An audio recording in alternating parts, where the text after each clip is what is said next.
Hey guys, কি অবস্থা সবার? কেমন আছো সবাই? তো আমি বিয়ে র্যাঙ্কের গ্লোরি পুশ করতেছিলাম। তো আমি এই ম্যাচে আমার গেম খেলার ভাগ্য দেখাবো। ভাই, আমার সামনে একটা এনিমি ছিল, তাকে আমি মেরে দেই। তো আমি এইখানে এনিমিটাকে মেরে লুট করতেছিলাম। তারপর হঠাৎ করে দেখি আমার পিছনে একটা এনিমি আইরিস নাকি জানি একটা ক্যারেক্টার মারছে। এই ক্যারেক্টারে আমি নাম জানি না ভালোভাবে।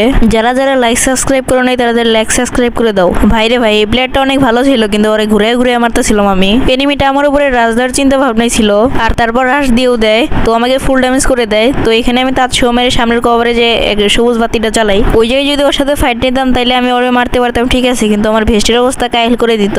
তো আমি এখানে ইনহেলার মেরে তারপরে বেড়ার পিছন দিয়ে মানে যাইতেছিলাম। এটা জানিও না যে আমি ওর পিছে আছি। তারপর দুইটা গুলি মারি আর হেডশট লেগে যায়। তারপর চলে আসি পিক এবং বিমা শক্তির মাঝখানের সাইডে। তারপর আমার সাথে দুইটা মুরগির দেখা হয়ে যায়। তো আমি সুন্দর মতো দুইটা ডলা দিয়ে দিই। তারপর সামনে দুইটাকে মেরে দিই আমি। আর সামনের প্লেয়ারটা থেকে সুই মারতেছিল, উঠেও যায়। তারপর আমি মেরে দিই। এই দুইটাকে মারতে না মারতেই দেখি আমার সামনে একটা এনিমি এলাইভ আছে আর 4টা প্লেয়ার। ভাই, আমার মনস্টারের মানে হেল্প পুরো শেষ। তারপর মানে গাড়িটা ফেটে যায়, এনিমিটাকে আমি ধাক্কা দিয়ে দিই। 142-এর মানে বডি শট লাগে আর কি। সামনে দেখি এনিমি টিমমেট, তো আমাকে ফুল ড্যামেজ দিয়ে দেয়। আর শালারাতে আছে M590। আমি যে খুব ভয় পেয়ে যাই।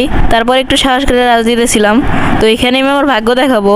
আমি এখানে ওরা ধরে করে এনিমিটাকে মারার চেষ্টা করতেছিলাম। তো এনিমির টিমমেটটা কিলার হয়ে যায়। তারপরে এনিমিকে মারি আর আমি মরে যাবে। এটাই হলো আমাদের ভাগ্য।